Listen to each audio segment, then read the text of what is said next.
Hello, everyone from Chelsea Fan TV. I hope you're all doing very, very well. Big up to all of you that are watching, and massive shout out to all Chelsea fans as well. I suppose we should give a shout out to the Tottenham fans because no, we shouldn't. You had to watch some shit, man. You had to watch some shit. But listen, this is the day after Chelsea beat Tottenham 1-0 in the Premier League. We've had a number of these shows now. We're starting to really get some rhythm going. Although the day after show's been going for a while, we've only started doing it for about a month or two live. And yeah, it seems to be picking up. So respect to everyone that keeps tuning in. Listen, I'm joined with Charlie. Charlie, you were at the game. How are you, mate? Yeah, mate, all good, all good. Much better weekend than last weekend. So yeah, it's nice to be back on much better terms. Scott, when was the last time I saw you? It was probably when we did this show, right? Yeah, I think so. Last week? Oh, sorry, it was not just last me week. and you, wasn't it? Yeah, midweek. Yeah, feel great. Honestly, after the win yesterday, can't really complain. Was needed, I think, for a lot of players and for the team in general. So it was nice to see. What about you, Thomas? You managed to get there last minute. We got there in the end. Yeah, we got there in the end. Yeah, it was. I mean, I wasn't expecting to take. I took like 2 hours to get to the ground. I mean, I was gonna take. I took the tube from, I think it was Victoria to Seven Sisters. Then at Seven Sisters, I saw everyone get off the tube, so I was like, okay, I'm just gonna walk it. And then I didn't realize it was a 45-minute walk. So then I went on the bus. One of the buses broke down, and they also had to change like rota with the driver. So I got there like on kickoff. So yeah, it was not like I would have liked that to be a bit earlier, but yeah, but the result was good. So I mean, I like to get up. I mean, I'm not sure what you guys think, but ugly wins are sometimes good, and obviously it's not the most entertaining of football yesterday, but we just looked solid and just all round good. So yeah, I was happy with the performance. Yeah, there's a lot of problems with the trains at Tottenham. Like because I was saying to people before, I was trying to figure out if it was better to drive there or get a train. And Don persuaded me to drive. Yeah, because it's not getting there; it's more getting back. Like if I want to get back quickly, then I hit all the queues and everything. But I suppose then I'm quite lucky because obviously I'm hanging around for a while. As a you, Charlie, and obviously Thomas, you hang around as well. So I don't know if we have it as bad. Well, I'm sure we don't have it as bad, but I don't know. Yeah, we decided to drive. That got me to kick off 5 minutes late, but didn't miss anything. That's unlike you, mate. Yeah, it's not ideal. It's not ideal. No, the thing is, you know what? We were driving through and we were like, this is absolutely fine. And Rachel just got a new car and it's got the sat nav on there. And we thought, okay, we're going to follow this route. And then we went on Waves on her phone or Google Maps. And it gave us another route that was 9 minutes quicker. I was like, brilliant, click that. Did that. And then we were stuck on the M25 just in traffic. So I think we just need to give ourselves even more time. Like the walk was fine. The distance was good. It was only 21 quid for parking for like 6 hours, which I think is unreal, considering like the area. But yeah, we struggled at the end there and we managed to sneak our way in.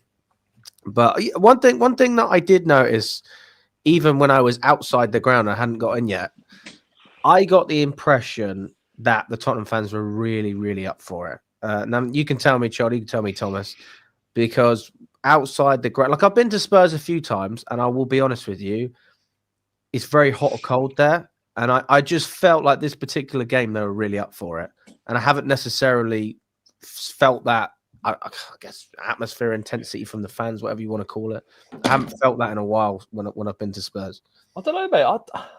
I didn't think they were that good, the Spurs fans. No, but I'm talking like the first 5. I mean, again, this is when I was sort of walking in. I could hear them. We're talking, yeah. I mean, if we're talking first 5 minutes, then yeah, sure. You know, they're probably thinking this might have been one of their better opportunities to get a win against us. You know, we're hit and miss, not playing particularly well. They're third in the league. We were 9th going into the game. So yeah, they probably felt they had maybe this could have been a decent opportunity for them, but. I mean, yeah, they turned in a disgraceful performance. You know, if I was a Tottenham fan, I'd have been absolutely seething with that. because it was embarrassing. It was absolutely abysmal from them. Not to take anything away from us, by the way, because I thought we played well. It was a really balanced performance. Probably, I would probably say, I know we didn't get the goals that necessarily we deserved, but I would say that's probably our best performance of the season. Certainly most balanced performance. Best performance. Yeah, it's I think certainly most balanced performance. You know, I thought we were outstanding defensively. We won the midfield battle with ease. And all right, yeah, we could have been more clinical in front of goal, certainly in the last couple of minutes with Joao Pedro, and then Gittins obviously missing that sitter. But Pedro could have had a hat-trick. And I suppose we're lucky in a sense that Spurs offered nothing and that we weren't punished for those misses. But I thought it was a really well-balanced performance. And I do think it was one of our, maybe best might be overdoing it, although perhaps it's not. But I think it was certainly one of our most balanced performances, I think. I felt the balance of the team felt good. And it was one of them games where actually no one really had a bad game, which we haven't had many of them this season. Do you agree with that, Scott? Because I see you sort of making a few faces. I don't necessarily agree that no one had a bad game, but I think the difference was that we've seen in this game compared to others is it didn't cost us, and we had a couple of players that I don't think turned up compared to others, and it wasn't a case of we had to carry them through the game or anything. In terms of best result or best performance, I made that face, but then went to go and look at our games and suddenly started having flashbacks of performances we'd had. And I do hear the point. I still don't know if I agree, because I'd maybe say I know it wasn't for the whole game, but the West Ham performance comes to mind, among others. And I think there was one other one as well we had, were really good. But I think it's definitely up there. And yeah, and it's just, I know it's kind of commonplace at this point when it comes to Tottenham and just our results against them. But we still need to turn up, and you still need to perform, and you still need to play well. And yeah, it's like I said, I think at the start, certain players, I think, corrected, for lack of a better term, kind of corrected themselves in terms of how they were playing before this game.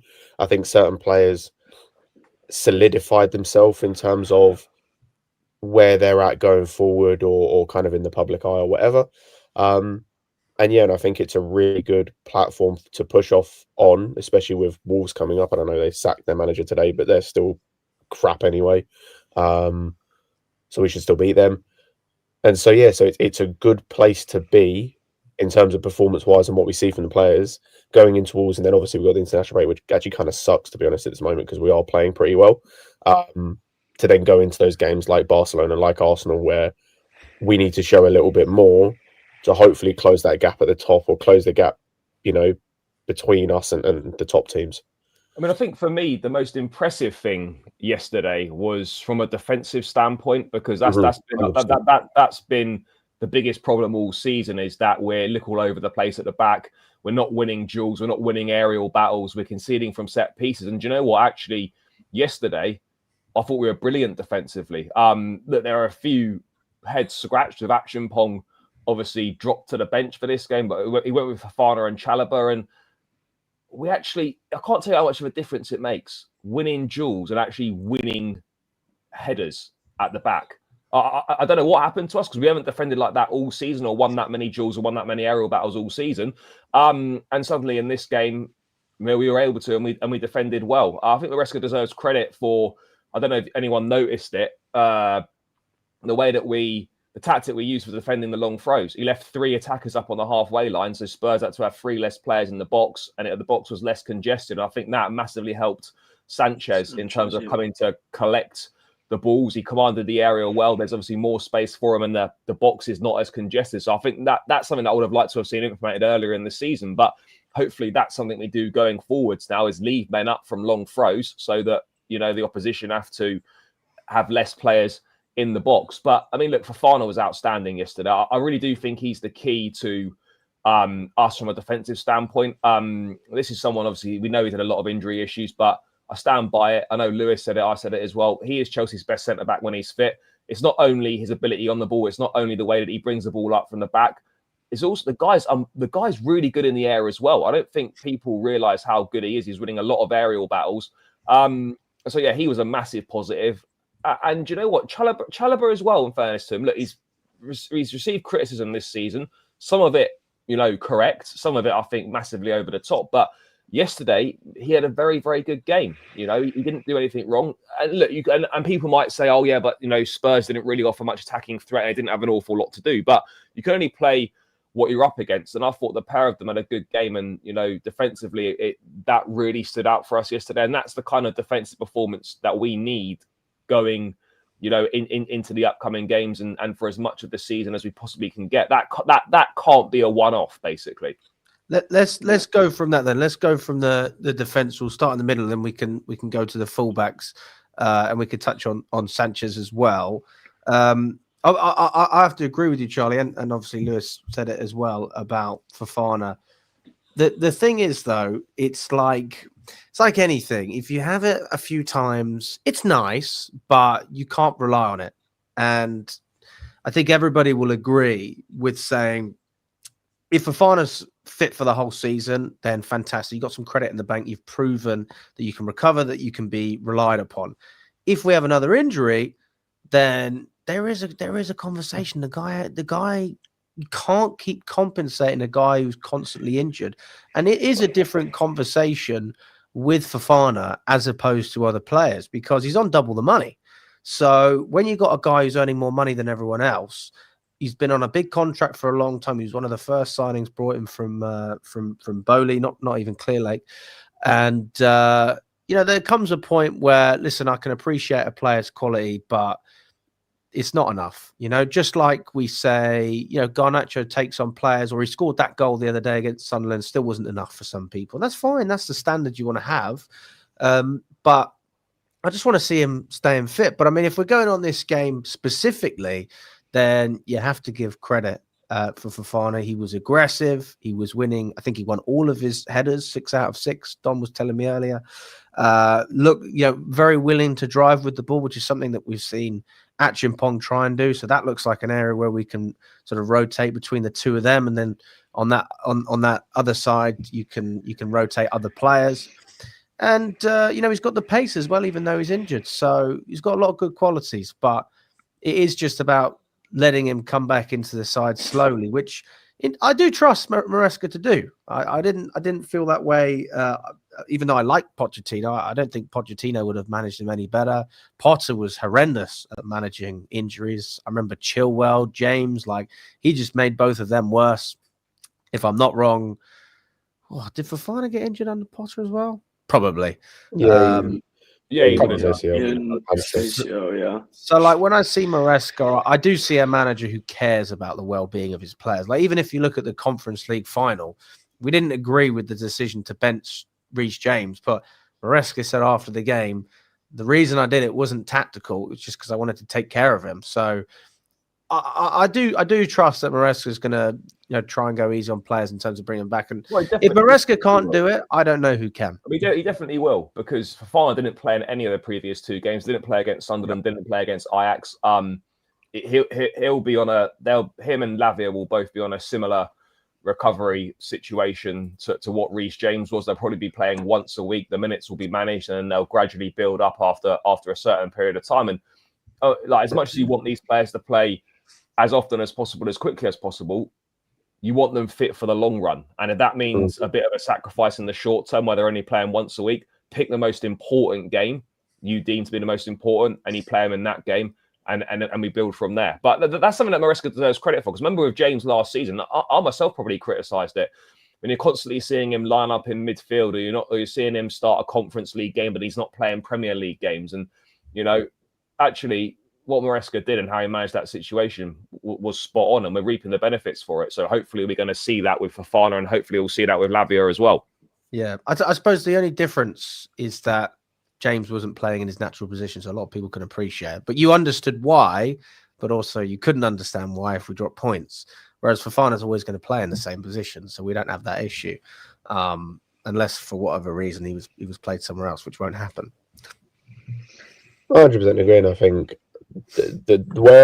what I think has been good to see from Fofana, especially recently. I think when he came back at the start of the season, it was a little bit different, at least his first couple of games. So I think this game, and I think he played one before this, hasn't he? This isn't his first game back since the concussion. Oh, no. think He played against Lincoln away. I think he played. Yeah, he played Lincoln, and he played at Old Trafford, and he played against Lincoln. I'll say, what was this? Was this his first game since the concussion? And he, Yeah, and then he he got played against Brentford as well. I think They got concussed against Lincoln, missed Brighton, Benfica, and Liverpool. They didn't play in the last 2 games, so this was actually his first back from the concussion. Okay. Yeah, I think where I'll give Fofana grace, because my thing with him has always been, outside of the injuries, he comes back and there looks to be a step missing. He looks okay, but it takes him some games to get going, and I think that's always the worry with players that are injured. But when you're injured as often as you are, you can't afford to have a few games to get going, because you then might, like, if it takes you 4 games to get going and then after those 4 games you get injured again, we're just never going to see you at your best. So I have grace with Lavia, so I have grace with Reece James. Even though they get as injured as much as they do, they come back and they're immediately 8, 9 out of 10 instantly, like just instantly. We are yet to, in my opinion, see that with Fofana. But I think today's game was the exception to the rule of, if he performs like this, he doesn't have to play the whole season. He could play 50% of the season. As long as you can accommodate for him being out, he can play 50% of the season, because you know the 50% he does play, he's going to play like that every week. I can allow that. I allowed it for Reece James, because also we had Gusto playing at his best at the time as well, so it was kind of manageable. I can allow that with Lavia. Again, we have other players that can play there, so it's manageable. I couldn't allow that with Fofana because he wasn't doing it. If he does it like he did yesterday, because he was magnificent, then that's where I can allow it. Like I said, it's just about accommodating. The reason why part of it as well is we can't allow it with Fofana is because the backup options have been so crap. Like, they've been, outside of Josh, so inadequate basically for the last 2-3 years. So I think him being out has hurt us in that sense as well. But yeah, like I said, I think if he can continue where he's at, even if, like Charlie said, he doesn't play all the time, or he probably won't play against Karabag. I don't want him to anyway. He'll play Wolves. Let's say he's going to have to miss one of the Barcelona or Arsenal games, you would assume, which is fine. He's going to miss big games like that. But then the next game he comes in, like say he misses Barca but plays Arsenal, I expect that level of performance again. And I can deal with that. Yeah. I can live with that. Yeah, no, I agree. I think also having that quality option also in Fofana, that actually raises Chalobah's level, because I feel like every time you see Chalobah play with someone who's not necessarily better than him, but just with a bit more quality, like when you see him play with Thiago Silva or with Colwell, I feel like even Fofana yesterday, I feel like that raises his level. And I think for me, it's almost like the perfect blend of experience, because obviously I was saying to you, Alex, yesterday that Chalobah, obviously he's been here since, I think he was like 7 or 8. And then obviously you got Fofana, who's got maybe a bit more quality on the ball, aerially maybe as well. So I think that's a perfect combination right now, because obviously we don't have all our options. And I think when you see like a Tosin and a Chalobah partnership, that's where you don't see the best of Chalobah. So I think, yeah, it was good to actually see them yesterday. So, and I think that will be a partnership that will continue for the next couple of weeks, because yeah, Fofana was quality yesterday. And obviously he won literally everything in the end. So I was surprised with the last 2 minutes when he brought Tosin on, and I was like, yeah, I think everyone had a bit of a mini heart attack there, but yeah, it was good to see them continue. So yeah. Yeah, I think Fofana and Chalobah, like I've got no issue with that one. I think obviously if Colwell comes back, then you pick those two, and I think everyone would have still agreed, before this game, regardless. But he's competent. That's the thing. Fofana's competent, and Chalobah plays better when he plays with competent players. As soon as you put a player like Tosin around, who I would say Tosin, the impression I get with Tosin recently is he comes across very passive, mate. Very passive in dealing with. Yeah, but passive with counterattacks, passive with his heading duels, not aggressive enough, and that's where Fofana he looks very different in that sense. Like, there's leadership off the pitch, and you can improve team morale and help the dressing room. Like, I appreciate what Tosin does, and then there's leadership in terms of taking control of a game and leading by example in terms of the way you play. And that's where, for me, Tosin over the past couple of weeks has been disappointing, because I'm obviously a big fan of Tosin, and I'll still say this: like, Tosin's been a better player since he signed for Chelsea than Fofana, because he's been available. That's the number one reason. People don't like it. Stay fit. And then I'll say otherwise. I believe that Fofana's our best centre-back when he is fit. But, listen, when I go to the gym I'm going to have a six-pack. Guess what? I only go once a week. So what's going to happen? So, we've got to have some logic in this argument. But if we keep Fofana fit for 6 months, then that guy is going to be an instrumental part of our season. I completely agree. I think also the word you use, passive, is fantastic in terms of the comparisons. It's a great word to use, and I think you see it with the aerial duels. There's a 4-inch difference between them. I tried to have a look, but Fofana is able to make up with that for two things. Number one, part of it is his leap. He has a fantastic leap. The other thing is the aggressiveness. He will, like, if he's going up for a duel, he's winning it, or he's going through the player to win it, right? So he might give away a free kick or two, but more often than not, he's winning the ball. With Tosin, I think you see it the other night against Wolves. Yes, he's playing against a 6'6" striker, and that's hard. But you look at the third goal we conceded; it's almost like he's kind of apprehensive about winning the ball. It's more about like there's no real, there's no intent for him to go. I'm winning this. It's all like, let's wait, let's see what happens here. And I think that passive is a great word to use that. Yeah. And sometimes that's where height as well doesn't actually mean that you're necessarily good in the air. Like you can have someone like a Gahey, he's not that tall, but he's actually really good in the air. Whereas someone like a Fofana, for example, like you said, he's much less tall than Tosin, but he's really good in the air. And like you were saying, that aggressive intent, that's what you want to see. And I think that was what we saw throughout the whole pitch, actually. I think yesterday, I was watching and I was feeling, I don't know what happened, but I feel like every time Spurs had the ball, it looked like they had probably like a millisecond on the ball before one of our players were on them. Like our counter pressing yesterday was a joke. And I'm not sure if that was something that Maresca like implemented or whether it was just our willingness to want to get, today we actually felt, yesterday I felt like we actually wanted to win the game. Whereas Sunderland, it's like, we wanted it less than Sunderland. Sunderland wanted it more than us. So I feel like yesterday, our pressing was a joke. And that was that intensity and aggressiveness in the challenge, in the air. I think we need to continue and see that every single week. And I think that's also why Gusto was playing in the midfield, and also why Reece was there as well, because just that offers that extra cover, that extra like aggressivity in that challenge. So I think I was really impressed with just our overall pressing during the game, and that's why I think we didn't really feel very vulnerable yesterday at the back. So when we went 1-0 up, I was like, obviously we want the second goal, but it's fine. I feel like we have the defensive capabilities today to see it out. It's the first time. It's the first time in a long time that we've had a performance where we've played with that intensity and that energy and that relentless pressing. I can't remember a game for a while in which we've won the ball back so high up the pitch on so many occasions. Look, and it is a high risk strategy, because if you press with that many players high up the pitch, you've got Caicedo pressing up there, you've got all these players pressing at the high end of the pitch, right? If that press gets broken, you do leave yourself susceptible to counter-attacking opportunities. But, that press wasn't broken.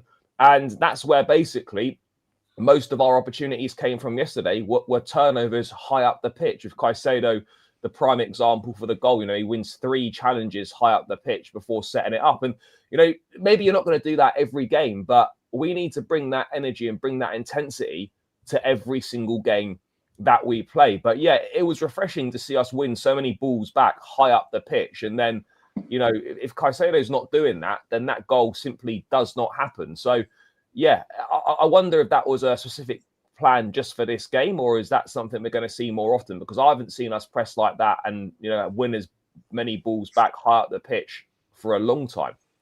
So when we talk about the counter pressing, just a quick question. We can go back to it as well. Like, we look at the intensity that we played without the ball. Do you feel like we had that same intensity when we had it? Because one of the biggest criticisms is that we moved the ball slowly. Well, we didn't move the ball slowly yesterday. No, but I'm saying of Maresca's football in general, that's one of the biggest criticisms you see, is that it's slow. Yeah. It could be a lot faster. But I think it depends on it depends on the team we're playing, first of all, because I think some teams, like when we play a Forest, for example, they're, especially at the moment, with Andrew it was a bit different, but at the moment, say we played Forest, they're going to play in a completely different way. They're not going to have as much as a ball as I think Tottenham ended up having yesterday. But that's certainly something we can do in big games. And I think we've seen it in the bigger games or against teams that are going to want to play out or want to come at us and kind of go toe to toe. It is just about managing, as Charlie said. I think the biggest reason we haven't seen it as much, because I think we're seeing it in parts, is because it's pressing like that as a team thing. Like, you can't do that individually. You have to do that in either as a team or in groups. It either has to be the whole attack or like the whole midfield or the whole defense or something. There are times this season we've seen like he who did it against Sunderland. No one's pressing with him. We've seen Joao Pedro do it. No one's pressing with him. We've seen Caicedo. We've seen someone do it, and no one else is helping them. Like, what was the game? Was it Wolves? It was either Wolves or Ajax. One of the games that Buonanotte was playing in. The striker was going to press, and he's just standing there. As an example, I just remember that. Even yesterday, I think they said it on Sky Sports actually, which highlights how good Caicedo actually is.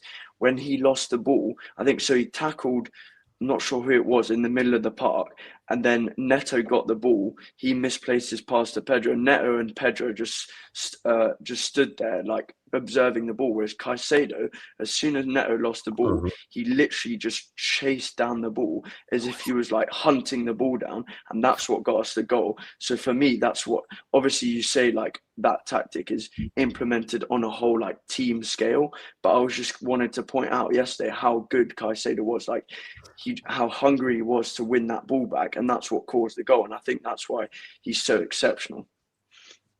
I also think as well, what it does end up having the effect of you being able to play quicker, but it's because when you counter press, more often than not, you catch a team out of position. So there are wider gaps for you to exploit than if you're playing a team that's set up defensively, So it's easier for you to play a pass in between the lines, or it's easier for you to play someone in or play a pass across goal or whatever it is, because you have runners, because everyone's running forward in that moment. You have the gaps, like I mentioned, that are bigger because, like, for example, in yesterday, you've got like Van der Ven ahead of, I think it was, the centre backs aren't kind of near each other. They're a bit all over the place. So you'll have people that are open. Just because you you managed to create those openings. But so I think that's a kind of byproduct of that counter pressing and winning the ball back. But yeah, we need to do it more. Obviously, like I said, there are some teams you just can't because they're not going to let you have the ball. But that's something we need to see way more. And I think we do when our best teams out here, like when Palmer's in the team, when you've got Caicedo obviously on form. I think Joao Pedro does do it up when he's playing in front. I think you saw yesterday. I think we've got the players to do it on a regular basis. I just think it comes down to kind of lack of effort sometimes, I think, or just lack of understanding of when to do it as a team. Okay. So all in all, we're saying this is the best pressing that we've seen this season. We can agree on that. Yeah, easily, yeah. Is there any game that can compare? The only game I can think that was close was Liverpool. Well, we had Gusto in the midfield for that one. So what do you think that the difference is having why did they choose to invert James for this one as opposed to Gusto if that works so well against Liverpool? Probably because you're looking at who you're coming up against when you're coming up against Bentancur, Sarr, Bergval's in there to begin with, and I can't remember who else that is. Yeah. So yeah. But to be fair, you were seeing Gusto, you'd see Reece James in the double pivot, and then sometimes you'd see Gusto in like the right half space, like you'd see him in the right 10, or else you almost had both of them in the midfield when we were in possession, because you saw Fofana at right centre-back, Cucurella at left centre-back, and then Chalobah at centre-back, like central centre-back. So I think just having Reece, Gusto and Caicedo and Enzo as well, all in midfield, it just adds extra physicality, because we know Enzo, sometimes his defensive actions, sometimes that's his deficiency. So I think that having that Reece, I think the reason he loves having Gusto in the midfield is just he offers so much energy in there. Obviously, I think he's one of our best players in terms of work rate, bar maybe Neto.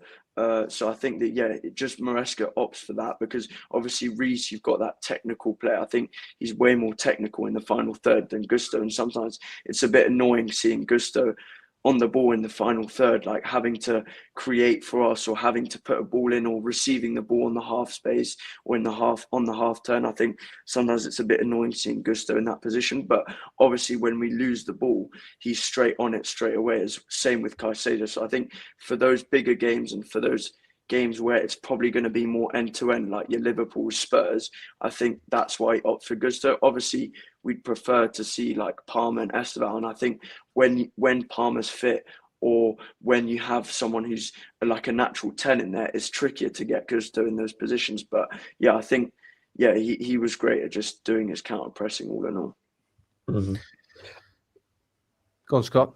I would say I think as well part of it with the Gusto and James thing is who you come up against defensively in terms of part of James being a right back in that game is he's coming up against Gakpo. Like Gakpo, who I think at the time was Liverpool's most informed player outside of Ekitike. So I think you trust James much more in that position defensively, and like he's not like I trust Gusto against as bad as he's been for us, like for the most part this season. I still think I trust him defensively against Bergvall and then against Xavi Simons and then against Odobert, who came on. Like, yeah, you haven't been playing well, but I'm pretty sure you can defend against those guys. Yeah.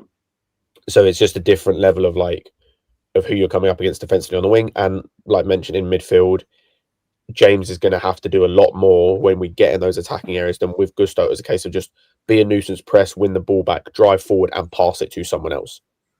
You know, so like it was just James has to do more in the game yesterday rather than Gusto had to do against Liverpool. What do we make of Cucurella in there as well? Yeah, he was solid defensively. Kudus was locked up, didn't really offer much at all, although to be said, probably offered the most out of the Spurs attackers, which probably just sums up how poor they were. But you know, it wasn't like unbelievable performance or like we've seen better from Cucurella, but this was solid. And you know, he's one of them now who just is giving you 7 out of 10s pretty much every week. Yeah, best fullback in the league. Yeah, he hasn't let us down. That's the thing. He hasn't let us down. He's not doing it, anything special at the moment. But you almost say the same thing about Caicedo at times. I mean, this is not the right game to say that because I think Caicedo did do something special, especially getting that assist and the way he won the ball back. But I think it's nice that we're able to play as a team and not lean on one individual all the time, 4 goals like we were when Palmer was obviously in the team. Like, I do think that it's nice that you got Caicedo chipping in more this season. Like we saw it against West Ham, we saw it against Liverpool. Like he has become more of a creative force under Maresca than I ever remember, like in his whole career, to be fair. He's almost gone from being that deep-lying defensive midfielder that plays as a right back, which is what he was at Brighton. We've obviously seen him do that at times for us, playing on that right, but he has that freedom to go and have a crack and take a shot. And in this game in particular, he had the license to go up and press, which I was having a conversation with Don about earlier. We were talking about Kante and Caicedo, if you're going to make the comparison.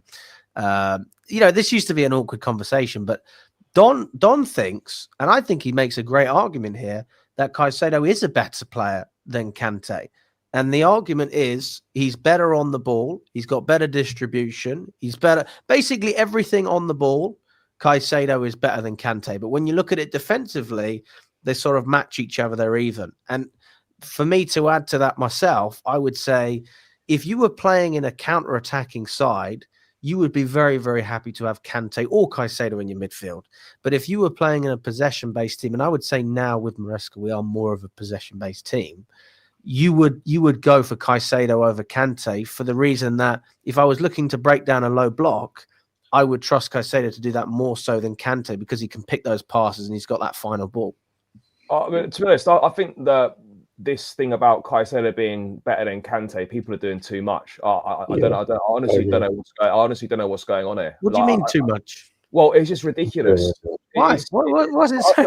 I'll tell you why. Because people are disrespecting Kante. Whoa! They are. And can't disrespect and they're forgetting how good. It's a real conversation, isn't it? It's not though, because they're forgetting about how good N'Golo Kante was. Kante, unbelievable player for us, right? Winning Premier League titles, winning major trophies. Caicedo, right? unbelievable player, and he could certainly get to that level, and he could certainly surpass it in the coming years. But the idea that people are just now thinking, oh, Caicedo's better than Kante, I'm just not having it. I don't think I understand where the comparison comes from, because they both play in the same position. But Caicedo, world class. He's one of the best midfielders currently in world football. But people have got to chill out with the Kante comparisons. The people are forgetting how special Kante was and what he did in football. People forget how unreal he was in that season that Leicester won the Premier League. Leicester don't win the Premier League without Kante. Premier Champions League with final Chelsea, as well. Champions League final. He's a World Cup winner. Let's chill out a little bit. I just think it's way too soon to be doing that. 100% agree. Yeah, 100%. Go on. I say, like, you can say that Caicedo is a more well-rounded player. That's a fair thing to say, in terms of he has more aspects to his game going forward than I think Kante did. However, what Kante could do well at, he did better than anyone else in world football. Like, the fact that Kante was put in the same conversations when it comes to Chelsea fans as Makaleli, who had a whole position named for himself, tells you the level Kante was at. And Caicedo is excellent. This is not me trying to downplay what he does, but an animal. He was a different beast. And until Caicedo takes us to the heights that Kante does in terms of helping us win league titles, Champions Leagues, if and when Ecuador get to a World Cup, performing on that stage as well, like, he's not in the conversation, unfortunately. Yeah, exactly. He's played 3 Champions League games in his career, and we've got people talking about he's better than Kante. Let's chill out. Why has everything got to be a comparison? Yeah, I don't think. Just to be clear, I don't think we're saying that he's better. I just think that we're saying the profile.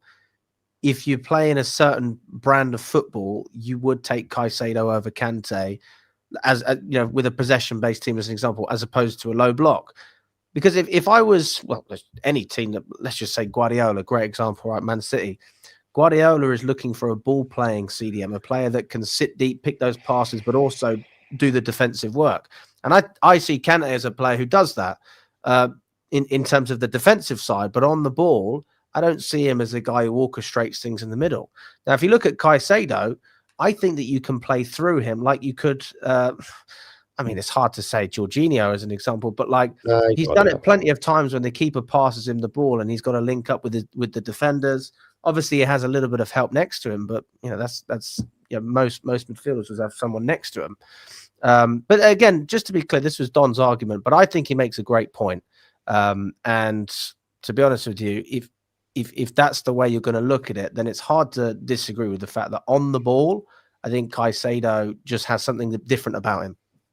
But you were also talking about Kante not having less maybe quality in that final third. But I remember there was one season, not sure who, maybe it was under Tuchel, where Kante was almost like a box-to-box midfielder, and he was actually doing very well in that position.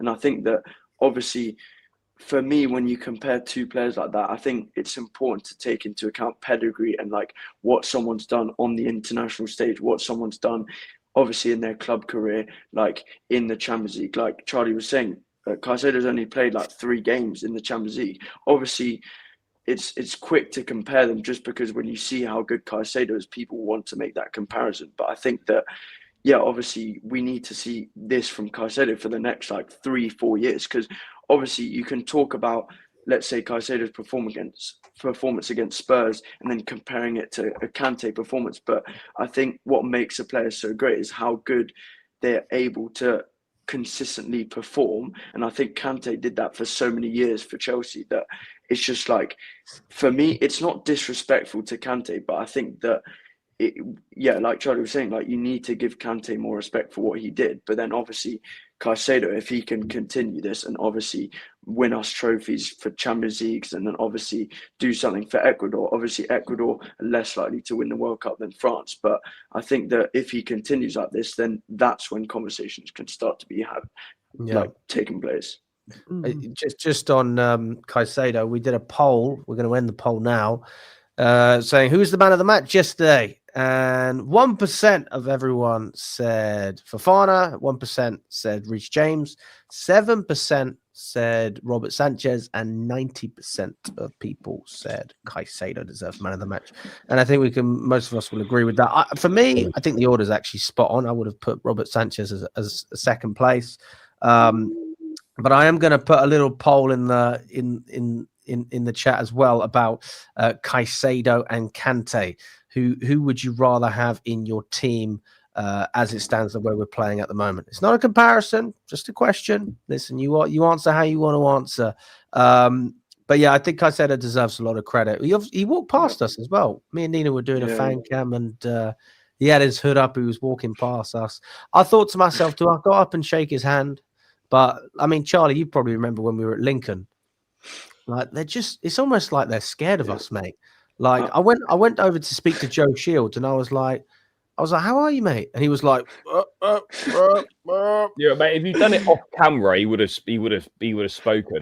They just don't want to be. You know, I'm not here to do like a got you moment. I'm just saying, you know, how's it going? Like, I don't really have much else to say. Like, not keep doing what you're doing if you're doing a bad job, but. To be fair, after the Liverpool game, I saw Paul Winstanley and I was like, "Oh, great game today," and he actually responded. He was like, "Yeah, it was fantastic," and he was actually fine. Caicedo, I was there also. I got a photo with him, and he doesn't smile once. Like I even spoke to him in Spanish as well, because obviously, I'm doing Spanish right now. Well, I'm about to do it at uni. Okay. I spoke to him in Spanish. And he doesn't even like give me not even like the smallest of smiles. And I was like, fair play. Like, it's almost as if he maybe thought I was a Spurs fan or something. But yeah, maybe the disconnect between the disconnect, not the disconnect, but it's almost like when you see them on the street, they just don't want to interact with you, mate. You know, when we were outside the stadium as well, right at the end, obviously I'm wearing this bright blue Chelsea jacket. I was like, fuck it, Tottenham's not the same as it was 5 years ago. And right after we finished recording, this Tottenham fan come up to me, and I was there with Nina, Cam, and Rachel. I don't know if you were there, Thomas, maybe you'd left, and he was like, what the fuck are you doing here, fucking Chelsea? What are you doing, filming? And I went, yeah, we're filming, mate. And he was like, what? You Chelsea filming outside here? And I was like, yeah. He was like, why? Why not? And then literally, like, he had a beer in his hand, and I was so ready for him to throw it at me. I didn't think he was going to punch me. I just thought he was going to throw his beer at me.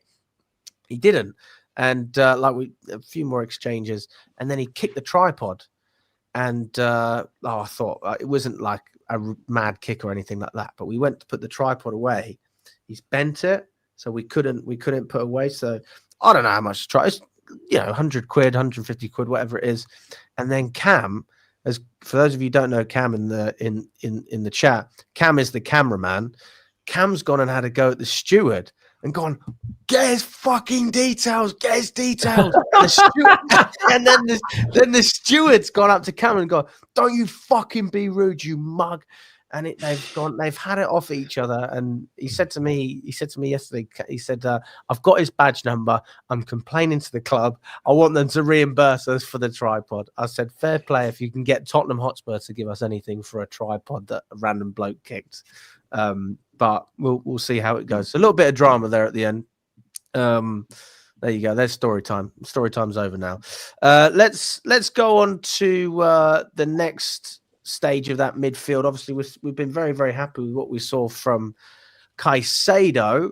What about Enzo? Like, what are we feeling about him in there? Obviously, slightly further up the pitch, especially in that second half. He had a couple of moments where he could have laid it off, and just that final ball didn't really go where we wanted it to go. I actually thought he had a better game than a lot of people made out. I think he created a decent number of opportunities. That chance of Joao Pedro at the end doesn't come without him, pressing high up the pitch and winning the ball back. Was it his best performance? No. Will we see better performances from Enzo Fernandez? Have we seen better performances from him? Absolutely. But mate, I thought he was good. He set up multiple chances. He probably deserved, at least one assist. And, he's definitely a bigger influence further up the pitch. But yeah, you know, I thought he had a decent game. You know, not like his best, and he will definitely play better and has played better. But I thought he was pretty good. I think he was decent. He wasn't bad, but I think I just expect a bit more from Enzo. He should have had 2 assists, to be fair to him, coming out of this game. Joao Pedro had 2 chances from him that he lays off, and he just completely just whiffs on both of them.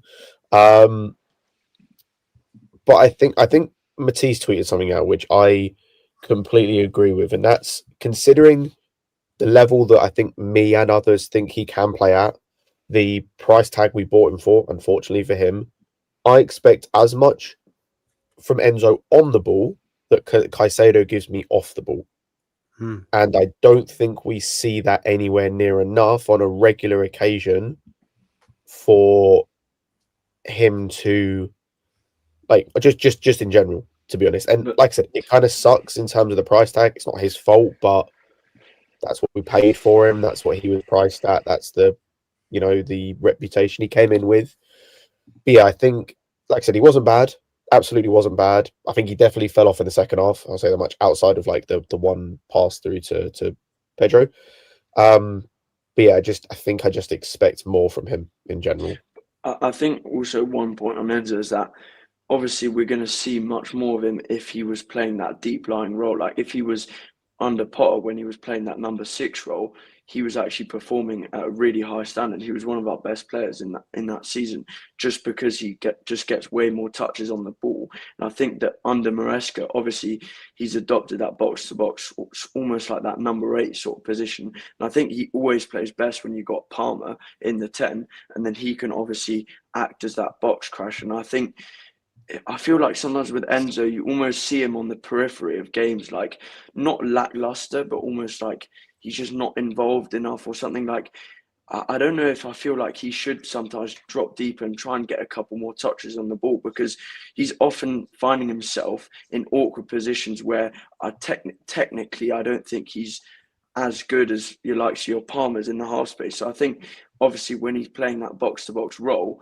we do love when he has that box crashing ability and when he scores goals for us. But when he's not doing that, it's kind of hard to see him get super involved in the game.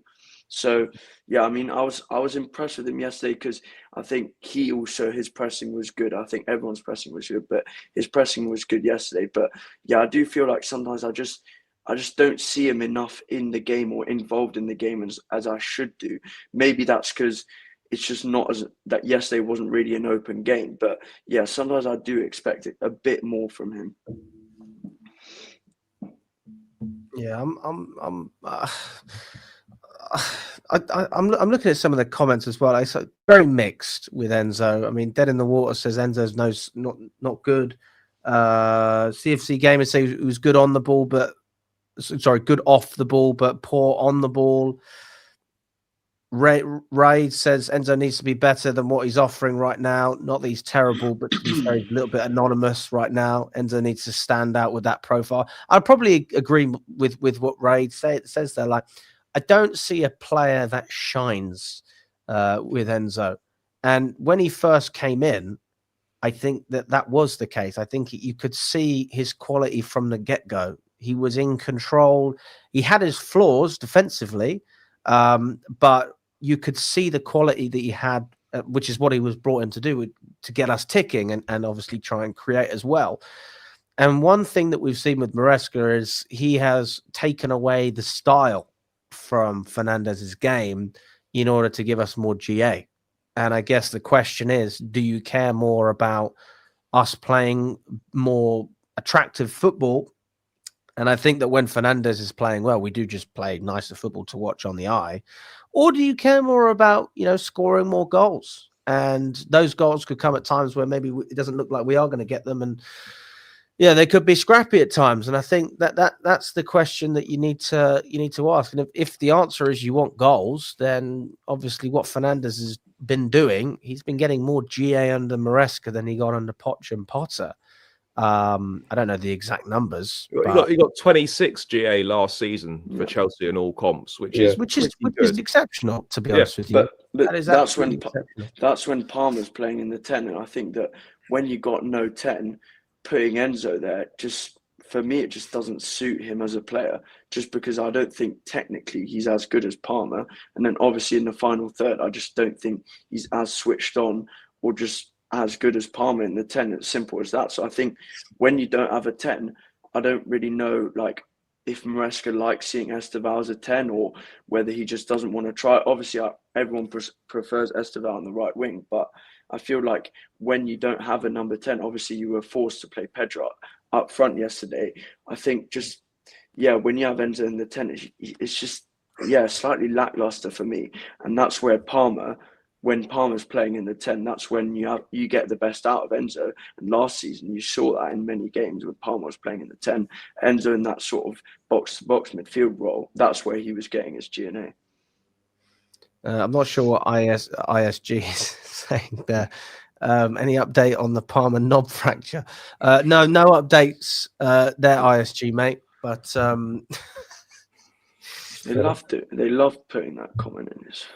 I haven't seen that one before. That's the first time. I get that in my chat all the time. Do you get that one a lot? Yeah. I can't lie, that's the first time I've seen that, yeah. I've never seen it. I see it all the time. Mash says box crashing is not good enough in my opinion. He needs to do more. It's like, how much do you want to sacrifice though? Like what are we willing to accept in terms of GA to then go, right, this is enough GA, but it's less than what he's been doing, and we're getting a little bit more from him in other areas. Well, I think he's been good. I think he's been good. I thought he was very good last season. And I think he's had a decent start to this season. Yeah, there's been a few games where he's been poor, but I don't know why he gets scrutinized so much by the fan base. I get it, he costs a lot of money, sure. But I honestly think his performances haven't been bad. I think he's an important part of the team. He's a leader in that team. And I think Enzo's been good. He's got a role in the side, and I think he performs it very well. His performances off the ball have got much, much better. On the ball, we know the quality he's got. We know he's got a goal threat. We know he's got a brilliant range of passing, which admittedly he doesn't always use or it doesn't always come off. But I think he's done well. I just think we need to see perhaps a bit more consistency from him. But I think he's been good. I think he gets a lot of unfair flack, from a lot of people. I think part of it as well is Andre Santos. If Andre Santos came in and blew us away, I think that there'd be more people saying, right, this guy needs to start every week. And to be fair, I was very much of the opinion that Santos needed more game time right at the beginning of the season because he was so good for Strasbourg. So I'm saying, right, carry that momentum. On top of the fact that, to be fair, they both came to the Club World Cup. I just thought, let's see something different. Because if you've got one player who can be great at times, but also Enzo, when he's poor, he can be really poor. I wanted to see something different. And I think that Santos has shown some good things. He's shown a few signs where he can make a mistake. I think we conceded a goal against... It was a Chalobah red card where he lost the ball. Yes. Against Brighton. That's the one. That was Santos. And... yeah, Nottingham Forest as well. I didn't think he was great, even though he was playing in the 10. He was terrible in that game. But yeah, probably partly down to not understanding the role. But we're being honest. Look, Santos has got quality and he's got potential. He's nowhere near Enzo Fernandez. Let's be real right now. He isn't. To be fair, off the ball he's good. I think off the ball he's very good. Well, he's been running a lot. He's been putting a big shift. I remember against Sunderland, I was watching that guy run all over the place. We just weren't getting anywhere with the effort.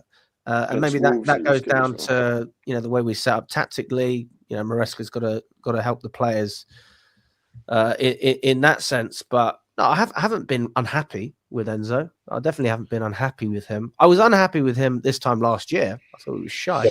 And I said that he needed to be dropped. The season last season, and then he improved massively. He did, absolutely. Yeah, I think the conversation around Enzo ultimately comes down to your expectations of him as a player and how good you think he is / can be. If you think that he has the ability or is on the level of being world class, games like yesterday ultimately are not good enough for the level you are showing or we think you can get to. Like we talk about Caicedo. Caicedo basically has 7 or 8 out of 10s every single week, even though he's doing a role in the team and we know he can do way more. Enzo Fernandez does not have that. It's way more scattered in terms of the performance he has, and how he affects the game is varied. Sometimes he'll be kind of meh, but do the Bruno Fernandes thing of he just gets a goal or an assist and he kind of makes up for it. Sometimes he won't get a goal or an assist, but he'll have a great game outside of that. That you can kind of hang your hat on. But yeah, I think his performances that he puts up on a regular basis would be fine if he was Andre Santos, or if he was a guy, like as I said, if you think he's a very good footballer, like kind of a very good footballer in a top 4 title winning team. I'm trying to think of like a good example or comparison to use. Like a Szoboszlai. Yeah, kind of a Szoboszlai, kind of the secondary piece sort of thing. Then yeah, his performances, I don't think, like I said, he didn't even play badly yesterday. I just expect way more from him. But maybe, like I said, that's just because I think he's a way better player than we see on a regular basis. But maybe he isn't. Maybe this is just him. Which, if it is, that's fine. Like again, he's not playing badly and he's doing his role in the team. But yeah, I just don't. What I see from Caicedo is a world class player week in, week out, pretty much every week outside of the older periods. I don't see that from Enzo with anywhere near the same regularity. I mean, this is a weird example, but let's just take Real Madrid. Okay, so many superstars, so many players that when they're at their old club, they were the man. Whatever it was, it could have been Trent, it could have been Mbappe, like the long list, right? But you find when you put all of them together, actually, you need those players in there that don't necessarily stand out as much, but if they don't play, then you say, oh, actually, we are missing something, and the other players aren't looking as good because of it. And maybe you could say that Enzo Fernandez is like that for us, going under the radar, but still contributing a lot and making life easier for his other teammates. Now, on the flip side, you look at Caicedo, you go, well, Caicedo's making everyone's life easier, but is there something that Enzo Fernandez is offering that we don't appreciate enough, so that if he wasn't in the team, I don't think so. Goals and assists from midfield, like no one else gets that. Let's be perfectly honest. Lavia don't get GA from midfield. Caicedo might get a handful. No one gets like 26 GA last season, right? In all comps is probably. I mean, I haven't got the numbers to hand. That's probably more than I would say every attacker bar Cole Palmer last season potentially. I mean, I wouldn't. I mean, I don't want to like say that as straight. Is that all comps, by the way? The 26. Yeah, all comps. Yeah, no, all comps. Yeah. I'd be surprised if there was more than one attacker. I would be surprised if anyone other than Palmer in the attack got more GA from last season for us. He brings you GA from midfield. Chelsea, for me, are a better team when he plays than when he doesn't play. There's a reason why he starts all the big matches. There's a reason why. And like, if people are looking for standout, I think it's a fair point to say maybe he's not the kind of player that is going to stand out, but he's going to be someone that plays an important role for the team and brings something invaluable to the side each week, and for me, he does.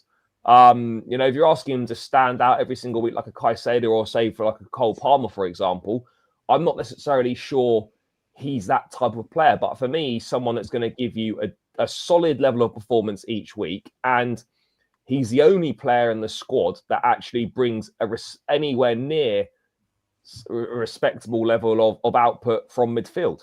And I think that's a massively underrated role in the side. Goals from midfield are so important in football, and he is the only player in the squad that brings you goals from the middle of the park. Just on a side note, you were right. He was the second highest goal scorer, G&A combined last season. Yeah. Third was insane as well. Who was third? And Nkunku? And Nkunku was third. Yeah.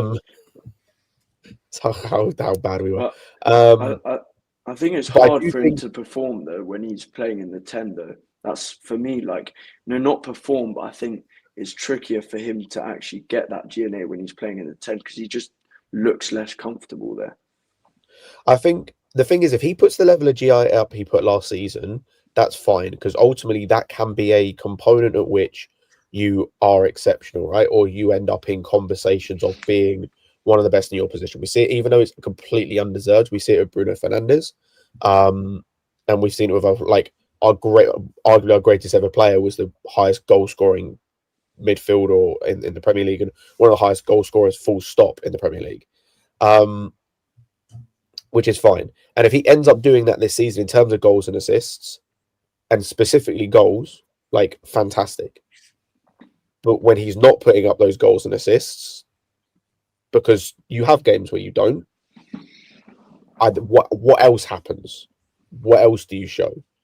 Like, for example, today, obviously, like I said, he probably should have had at least 1 or 2 assists. There were no goal opportunities, and you were playing the number 10. There was, and like I said, there wasn't much else. As I said at the start, though, I didn't think he was bad. Like, he played pretty decent. I thought, especially first half, he was good. I just expect more. Like I said, I just literally expect more. No, fair enough. Listen, expectations, you've got to have standards. I guess the question is, how high do your standards need to be? Big up to Original Jamaican. Good to see you in the house, my friend. And thank you so much for the super chat. He says, we can beat Arsenal. On the count of 3 in the panel, put your hand up if you agree. 1, 2, 3. Yeah, I think we can. Yeah, I'm not saying we come will, on, but guys. it's possible. It's possible. It's Oh. not beyond the realms of possibility that could happen. But I'm not thinking about that right now. We've got multiple games to get through before we get to that one. Yeah, I mean, the thing that I get with Arsenal is they are, well, obviously they're better than us right now. There's no discussion there, but they're not doing anything special to win their games in terms of how they create their chances. But they're not They're not conceding. playing That's They don't concede goals. That is true. And if we're playing Pedro up front and Enzo in the 10, I don't think we score against them. Yeah, and So I'm I think a bit looking of at who Festival they magic. played as well. A Caicedo screamer. Yeah. The lap header. If he's on the He plays. pitch. Reece actually could have got sent off yesterday as well, apparently. But Bentancur should have been off. But apparently Reece. No, I think Enzo was the one who could have got sent off. Enzo was the one who could have got sent off. But Bentancur definitely should have been sent off. Big up to Original Jamaican. Thanks for the super chat, mate. Mash says the GA thing is just a stat when the player is underwhelming, especially when it comes to box crashing. We need to see more from a midfield perspective. Again, I agree. Yeah. Like, I'm one of those people, I hate using GNA all the time to just argue for a player. It's why I've said for ages, and like up until last season, really, I never really rated Mo Salah that highly because yes, he always got GNA, but if you watch him as a player, he's an awful footballer to actually watch. Like, he is awful, and you see it this season. The goals and assists have dried up. He's an awful football player to watch. But there comes a point where you get so many goals and assists, you can allow it. Like, Bruno Fernandez is an awful footballer to watch, but if he keeps getting goals and assists, sometimes you have to just allow it to a point. And it was the same with Enzo. Like, even though last season he wasn't just getting goals and assists, he was also playing very well.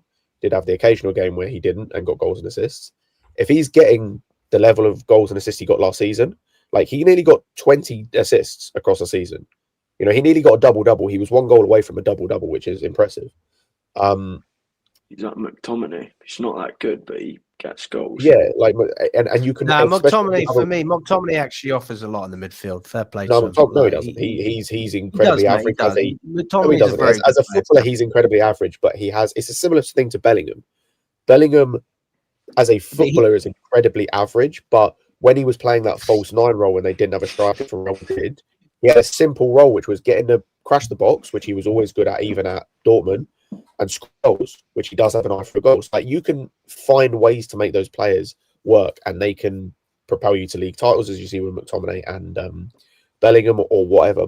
So I think you can certainly have a place for those players in the team, and I think that is a good thing to use in terms of it can be something you use to prop up a player. Like I said, I just think it's when people put too much of an emphasis on the G&A thing that becomes a problem. Like, especially when if someone is consistently playing like crap and does get you the occasional assists, that's when I think it's too overblown. But yeah, like I said, if he's going to get me 26 goals and assists a season, I don't really care as long as he doesn't play like shit every week.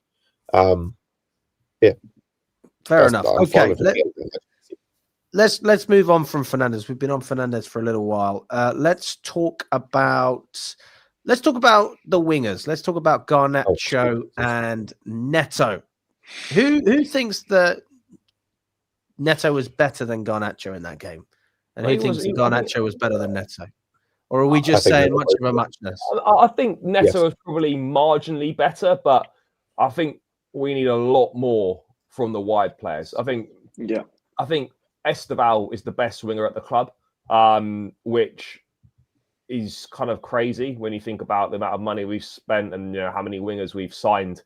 I think Esteval is the best winger at the club. Garnacho seems to have the trust of Maresca. He started the last 4 Premier League games. He started the big games.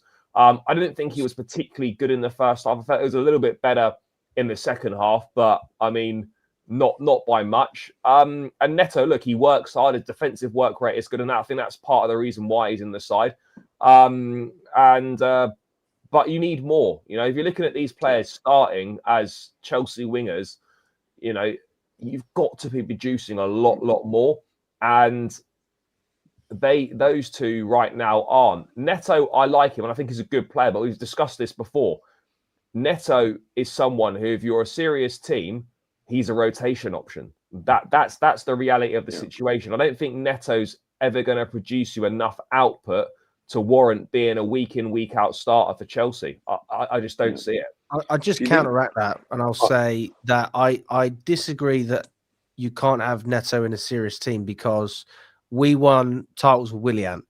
Yeah, and I think look what else we have other areas of the pitch. But look what we had. Look what else we had in the team. No, but that's my point. So we were a serious team, and we had a player like that. So Neto, but Willian a team like that. But Willian was actually scoring goals. Like he's the last. Neto had scored I'll be honest. Willian wasn't. Like Neto is basically the 2025 version of Willian to a certain extent. Not completely. Willian was better. I think they're both kind of shit, not shit, but average. Willian frustrated me more than Neto. He frustrated me more than Neto because he was great one season and then he was shite the next season. Never take corners the way as well. Neto is, for me, beat the first man on corners. He's too predictable, Neto. He's too predictable, and there's not enough end product. He never actually properly beats his man as well. The thing about him is he's reliable, guys. That's why he starts, because reliable in what sense? Defensively. Yeah, obviously he brings but this is the issue though. When the first thing you're bringing to the table to try and defend a winger to a certain extent, who is on the pitch for their attacking output and what they can do in the final third, they're on the pitch to win games and influence games. When the first thing you're saying is they're good defensively, that's when you've got a problem. Because let me rephrase that. But for number one that you want from your wingers is to be very good going forward, able to take their man on, good end products, producing G&A. The defensive side of the game is an added bonus, right?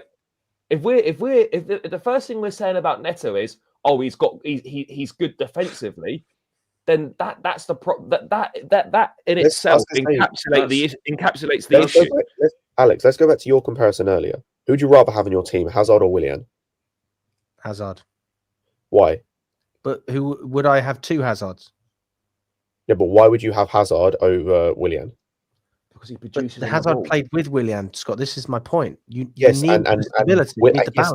And Willian was crap. That's why he kept getting subbed out for Pedro all the time. He was good. No, but the point is, right? Willian was underrated. Frustrating to watch. And also, like, we didn't have to rely on him. We have to rely on Neto because also the other and that's the difference as well. Is that basically Neto is the most senior winger, and he's essentially the first choice winger, and he's the one that you're looking to right now to make things happen. When I'm looking at a winger, right? If as a winger, I'm looking at someone who is like, can they produce goals and assists? That's the first thing I'm looking at. Can they take their man on? You know, are they having a positive influence on the game from an attacking perspective? And unfortunately, as much as I like Pedro Neto, I think he's a very good footballer. I think he's got a purpose to serve. Like the fact that we haven't got, say, a Hazard on the other side also creates a problem. We could potentially have one Esteval. And once Esteval, starts playing more regularly and continues to develop as a footballer, you might be able to get away with it a little bit more by having a Neto when you've got someone like an Esteval who might be able to create more and do more on the ball and play more on the front foot.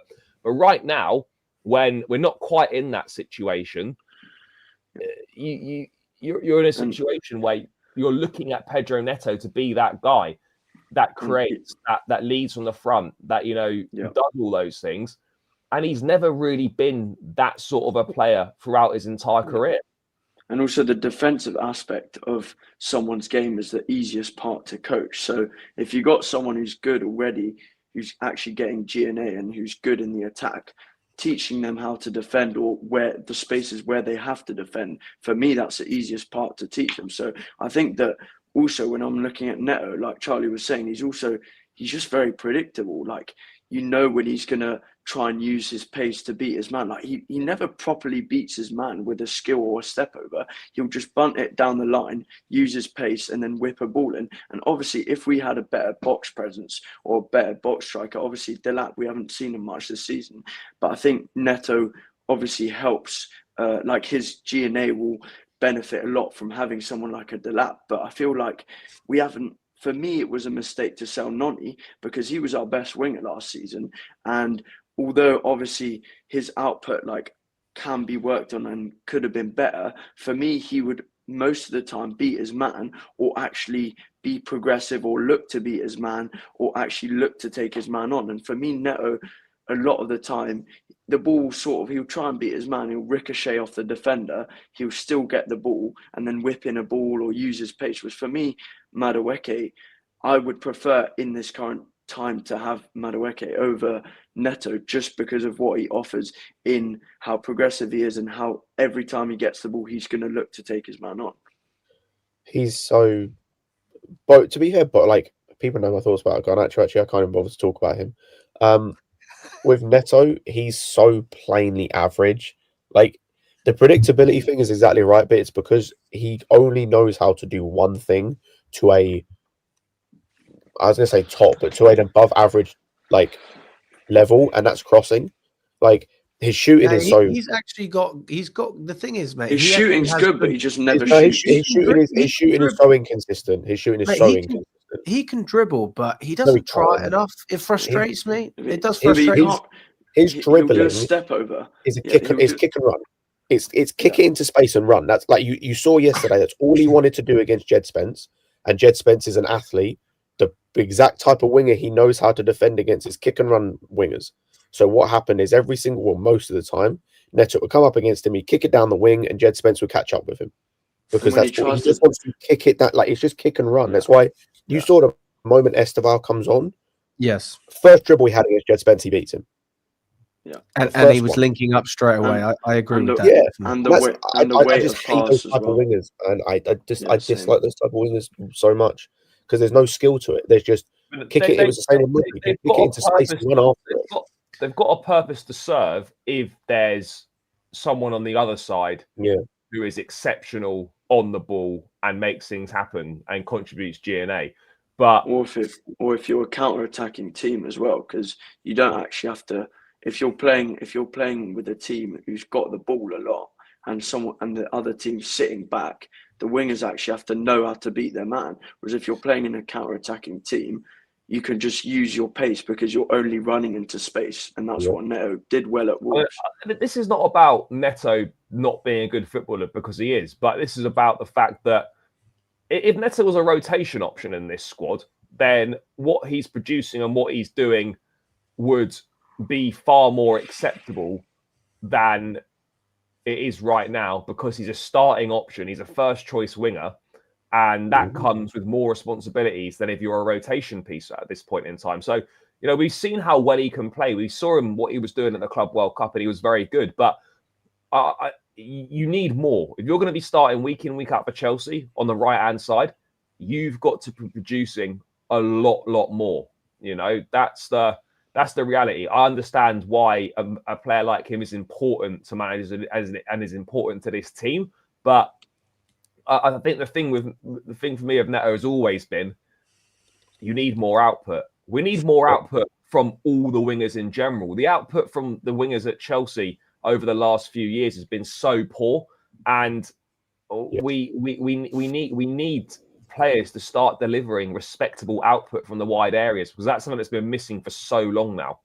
Can we one thing that I will say in the defense of players like Neto, and by the way, I haven't researched this, so I might be wrong, but do we think that the fact that Palmer's been out has had a negative impact on how we've performed in the wide areas, and then that's also affected what we've been able to deliver for players like Joao Pedro? No, because I think, we can do the wingers as a whole or on an individual basis, but if you just focus on Neto, this was him last season. Thomas was exactly right. People might not want to hear it, and this is not a ringing endorsement of our wingers last season, but Madueke was our best winger because Neto was horribly inconsistent. Mudryk, when he was playing, when he wasn't, being a drug mule, was performing well in the Conference League and then nothing in the league. Sancho was basically nothing most of the season. Madueke was at least giving you some level of output. Performance-wise, was really hit or miss, but he was giving you output. This was Neto all of last season when Palmer was playing. He was inconsistent as all hell. Outside of the stretch run, down the stretch, towards the end of the season and the Club World Cup, he was incredibly inconsistent. He's now taken that into this season. I think this is just him at this point. The output thing as well is spot on, and I think that goes for all of our wingers. And I think part of it is because we have signed players that are not known for output. Pedro Neto in all comps last season got 9 goals. That's the most he's ever had in a season. I will say, I'm not as critical on Neto as you, Scott. I think that there is credit in the bank because he's improved. I consider the Club World Cup to be like a brand new season in a way, and I think that the way he performed in that tournament, he was fantastic. He was brilliant. And then again, we look at what he's done this season. I can't see his GA off the top of my head, but it's 2-2. He's not been piss poor, mate. He's not been piss poor. In terms of output, it's piss poor. I'll be honest. Right. If you take the Club World Cup we're out, just going with GA then. That's what we're. That's part of it in terms of you're not improving as a footballer. Let's be honest. He's also the age he's at. I don't really expect him to, but he's not improving as a footballer. So you have to look at aspects you can improve. G&A is one aspect he could improve on. Does he have the right environment around him? I'm talking about players on the pitch and system to produce more. What is missing for him not to be able to get that output? When you're the senior winger and not in a perfect world, he should be going into the season the best winger in the team. Should he not? Yeah. The best winger in the team, as the most senior winger, as the most expensive winger, you should be putting in performances and output that reflect that. He has 2 goals and 2 assists in all comps in 10 games. Actually, no, sorry, that's just in the league. He has 2 goals and 2 assists in the league alone. Sorry. The Club World Cup was very good. I'm not going to even try and take that away. That was very good. But we're past the Club World Cup now. We're now in the league. We're now Premier League. We're now this actual in the season. I need to see it across the whole thing. This was him last season as well. This isn't just a system thing. This isn't just he hasn't got the right players. This is just him. This was also him at Wolves in terms of output as well. It's just him.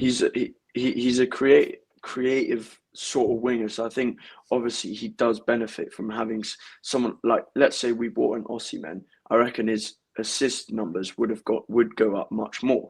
But that doesn't impact the fact that he struggles to beat his man, and as soon as he comes up against a half decent fullback, he just will often get the ball, either bunt it down the line and use his pace, or just pass it back to the midfielders or the fullbacks. But I have to say one point as well. I feel like it partly maybe is the system as well, because with our fullbacks, often our fullbacks are inverting, so you'll never see our fullbacks overlap.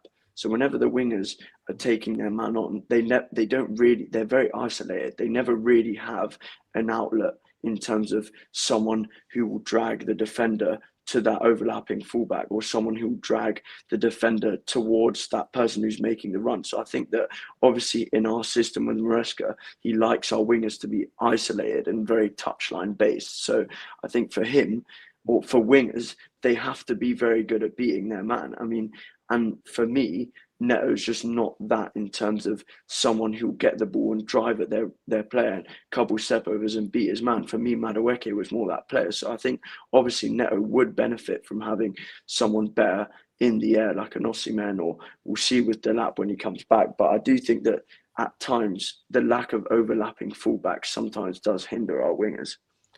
Okay, guys, I think we just need to. We're going to move on because we've got about 10 minutes, and then we're going to wrap it up because Charlie's got to go.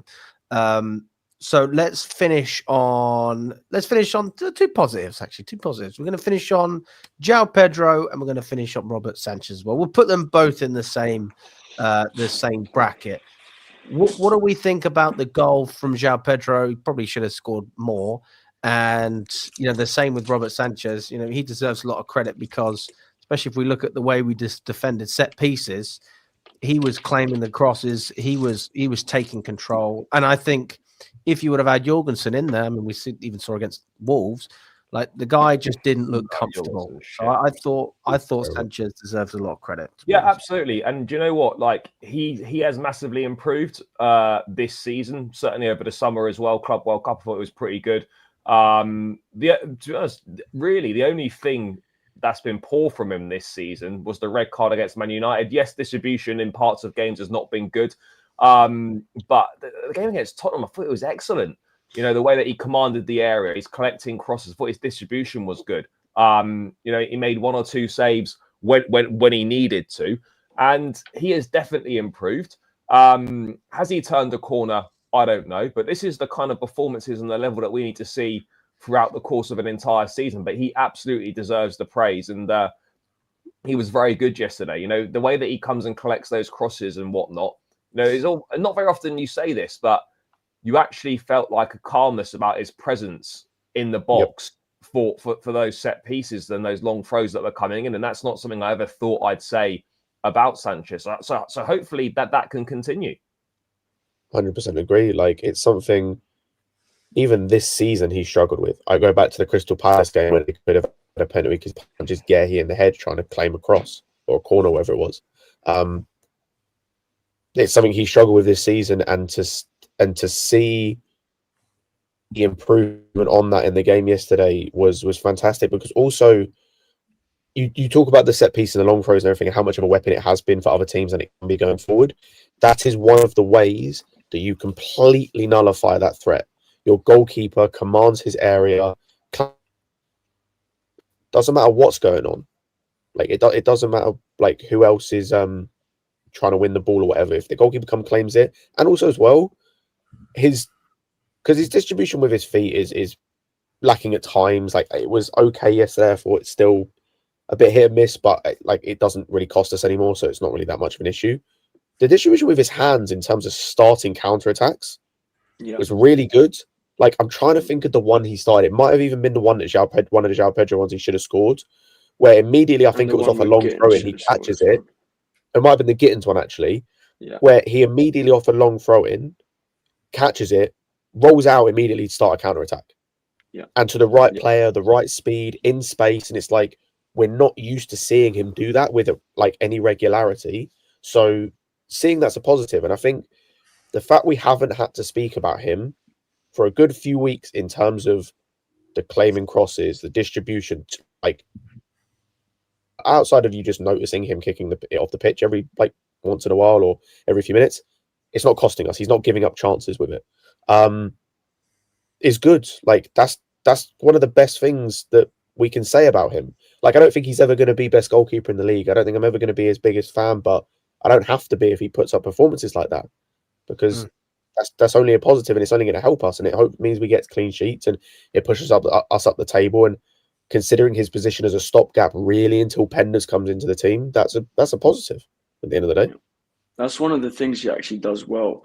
I have to admit, like, whenever he catches the ball, he claims the cross, he actually releases it straight away. Whereas it just, I was saying to Alex as well yesterday that it just does my head in when I see keepers claim the ball and then there's a chance of a counter attack, but they just hold on to the ball for ages. That it's just annoying because I think, let alone yesterday, we started maybe like 2 or 3 counter attacks with him just releasing the ball quickly, which was, for me, it puts us in attacking positions. The Gittins chance, I think there was also a chance where Neto was through on goal, or where Pedro also should have scored at the end. Those were all from Sanchez starting the counter attack quickly. And I think praise to him for obviously claiming the cross, because he did that sensationally yesterday, but also for just releasing the ball quickly to start an attack. I think, I think so. Lewis said it. He said he might have turned the corner. I went, hey, listen, man. Do you know what? The main thing is this: if we're just going to go black and white, do you sign a goalkeeper? Do you sign a centre back? I think everybody would agree centre back, and that is praising itself for Robert Sanchez, because I wouldn't have said that a year ago.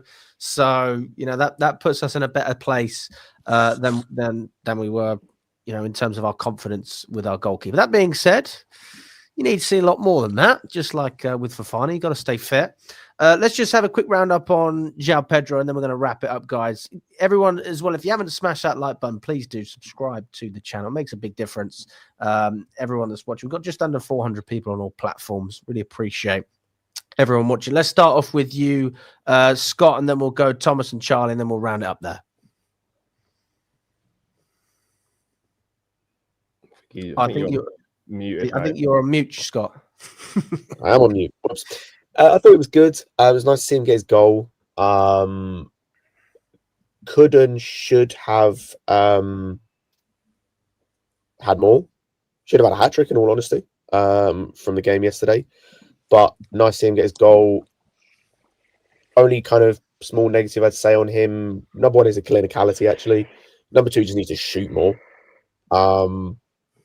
But yeah, like, the fact he got his goal is a positive. And like, you could see there was a different coming off of that Sunderland game where he was just terrible. It was nice to see him come into the team, and there looked like a kind of a renewed kind of energy about him, which was good, even playing up front, which hasn't really been his best position so far in the league, at least, when we've seen him. So it was nice to see him get his goal, and I hope he continues, because he is currently our best attacker. I think even when everyone's fit, you'd argue he's probably our second best attacker. So I think seeing him kind of scoring and playing well is only a positive and can only help us. But yeah, it was nice to see a couple of things to work on, but I think that will come with time. And like I said, just happy to see him hopefully have some of his confidence back.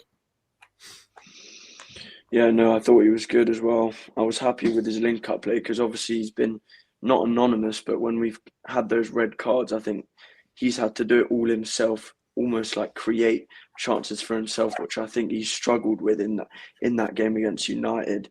In the game against Forest, it was tricky, or maybe he may have been suspended for that game. But yeah, he's had a couple in the last couple games where he's just struggled to create for himself, just not got many shots on goal. And I think it was important that he got that goal yesterday, just because I don't think his confidence was the highest. And I think, hopefully that will help him go on maybe a run, or just scoring more goals, because I think his goals and assists sort of dried up the last 5 games. But yeah, I do think when Palmer comes back and when you have sort of more of a creative outlet, I think he will most definitely improve, because he will have someone to work off. He will have someone else who's creating spaces for him. And I think, obviously playing up front's not his best position. And I think when Delap's back, it'll be nice to see him in the 10 and Delap up front, because I think he can also create more when he's in that position. So, and maybe get a couple more shots as well. So I think, it was good from him yesterday. But yeah, we need to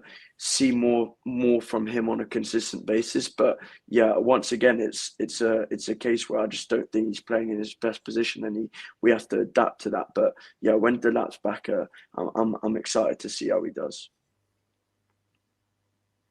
Yeah, look, no, I thought this was an improvement from what we've seen in recent weeks. You know, obviously he takes the goal nicely. I mean, he obviously couldn't really miss. Yes, he needs to be more efficient, more clinical in front of goal. He should have had 2 or 3. But he was much more involved in the game. He held the ball up nicely, linked play up well.